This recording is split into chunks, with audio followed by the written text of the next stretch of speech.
Jalpaiguri town স্টেশনের platform সম্প্রসারণের কাজ শুরু হয়েছে। খুব দ্রুত গতিতে এখন সেই কাজ চলছে।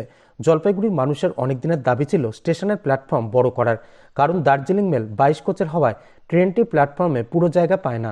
বেশ কয়েকটি কোচ প্ল্যাটফর্ম ছাড়িয়ে বাইরে দাঁড়ায়। এতে ওই ট্রেনের ওই কোচের যাত্রীদের ওঠানামা করতে চরম সমস্যায় পড়তে হয়।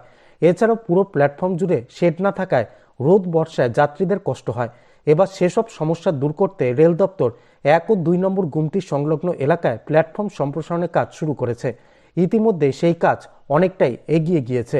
রেলের এই উদ্যোগ প্রসঙ্গে শহরবাসী কার্তিক চন্দ্র দাস বলেন, জলপাইগুড়ি টাউন স্টেশনের প্ল্যাটফর্ম সম্প্রসারণের কাজ শুরু হওয়ায় আগামী দিনে 22 বা 24 কোচ ট্রেন পুরোটাই এই স্টেশনে ভালোভাবে দাঁড়াতে পারবে।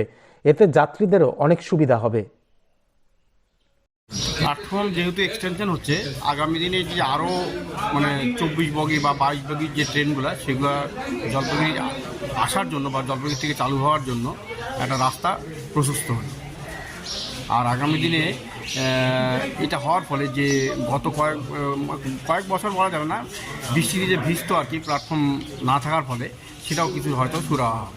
যে সাধারণ মানুষের দার্জিলিং মেল যেতে হলে অনেকটা অসুবিধার মধ্যে সেটা তো অনেকটাই অসুবিধা হয়েই যাচ্ছিল প্ল্যাটফর্ম না থাকার ফলে, কিন্তু এখন প্ল্যাটফর্মের কাজ চলছে। আগামী হয়তো এক বছরের মধ্যে হয়তো শেষ হয়ে যাবে। তো মনে হয় এই সমস্যাগুলো মিটে যাবে।